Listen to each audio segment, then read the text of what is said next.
Hi friends, जय भीम, जय शिवराय सगळ्यांना. कसे आहेत तुम्ही सगळे? आय होप सगळे मजेतच असणार आणि मजेतच राहा तुम्ही सगळे. माझ्या ब्लॉगमध्ये तुमचं स्वागत आहे. तर आजचा माझा ब्लॉग बनवायचं कारण असं आहे की लोक हे मला नावं ठेवतात. का का तर मी रील्स बनवते, यूट्यूबला शॉर्ट्स बनवते, व्लॉग्स बनवते, म्हणून लोक मला नावं ठेवतात की अरे, एक लेकराची आई आहे, पोरगी एवढी मोठी आहे आणि नाचते सोशल मीडियावर, हिला लाज वाटत नाही. आणि माझे व्हिडिओ असे कुणाचे मन दुखवण्यासारखे किंवा असं काही नसतं माझ्या व्हिडिओमध्ये. हां, मी माझ्या नवऱ्यासोबत, माझ्या पोरगीसोबत किंवा माझे एकटीचे असे व्हिडिओ असतात.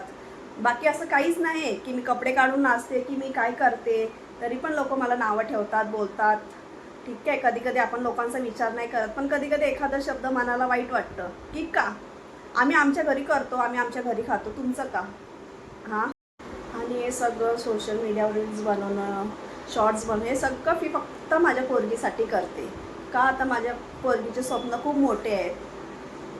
बघा, गरीब असणं हे काही चुकीची गोष्ट नाही, स्वप्न बघणं हे पण चुकीची गोष्ट नाही. पण त्या स्वप्नाला कसं पूर्ण करायचं आहे आईबापाची जिम्मेदारी असते की आपले लेकरं कसे पुढे जाणार, पुढे शिकणार, पुढे काय करणार. कसं आहे माहिती आहे का? माझा नवरा, माझ्या नवऱ्याला आई वडील कोणी नाही, तो अनाथ आहे. ठीक आहे. माझी आई सावत्र आहे, वडील वारलेत, त्यामुळे आम्हाला बघायला मागे पुढे कोणी नाही आहे. हां, आम्ही कमवून किती कमवणार? आम्ही एवढं कमवत नाही की तिचे जे स्वप्न आहे ते आम्ही पूर्ण करू शकतो. तरी आम्ही खूप मेहनत करतो तिच्यासाठी की तिची सगळी स्वप्न पूर्ण व्हावी आणि तिने पण चांगल्या याच्यावर पदावर चांगलं म्हणजे स्वतःचं नाव कमवावं, चांगलं शिक्षण घ्यावं, सगळं करावं.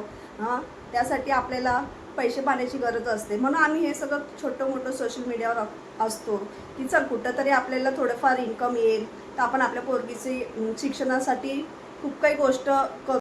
आणि कसं आहे बघा, मी पण नाही शिकले, माझे मिस्टर पण नाही शिकलेले तेवढे की आम्ही म्हणजे एवढं करू शकतो. पण आमचं असं स्वप्न आहे की आमच्या पोरगीने खूप शिक्षण घेऊन तिने तिच्या पायावर उभा राहावं, तिने स्वतः करावं, तिने कोणाकडे हात नाही पसरावं. तिने स्वतःचं शिक्षण घेऊन चांगलं करून चांगले जॉबला लागून चांगले राहावं, चांगलं हे करावं तिने. कधी कधी खूप वाईट वाटतं, लोक बोलतात, नावं ठेवतात, चांगलं नाही वाटत असं. पण लोकांनी पण समजून घेतलं पाहिजे लोक का करतात, का नाही करत. कमवतो असं नाही की मी पण कामाला जाते, माझे हस्बंडही कामाला जातात. पण कसं आहे माहिती का, जेवढं आम्ही कमवतो ना तेवढं आमचं घरचं रेंट आहे, जसं राशन पाणी, लाईट बिल आहे, हे सगळं आहे. त्याच्यातून पण आम्ही खूप काही गोष्ट तिच्यासाठी करतो, अजून पण खूप काही गोष्ट तिच्यासाठी आम्हाला करायची आहे आणि आम्ही करणार. हां, म्हणून आम्ही सोशल मीडियावर फक्त रील्स शॉर्ट्स वगैरे बनवतो, तर लोकांच्या पोटात एवढं दुखतं का? हां, आम्ही काय फालतूगिरी करतो का? काय करतो का? जे काय करतो आम्ही आमच्या पोरगीसाठी करतोय ना. उलट त्या लोकांनी साथ दिली पाहिजे, करा तुम्ही. हे वाक्य खरं आहे, कोणी कोणाचं चांगलं बघत नाही, हे खरंच आहे. हे मी स्वतः आजमून बघितलं आहे. आपण काही चांगलं करायला गेलो ना, लोक आपल्याला पाठी ओढतात. हां, ही पुढे नाही गेली पाहिजे असं. पण नाही, आम्ही आमची मेहनत करत राहू, आम्ही आमचे प्रयत्नही करत राहू आणि पुढेही जाऊ आणि लोकांनाही दाखवू की आम्हीही काय करू शकतो.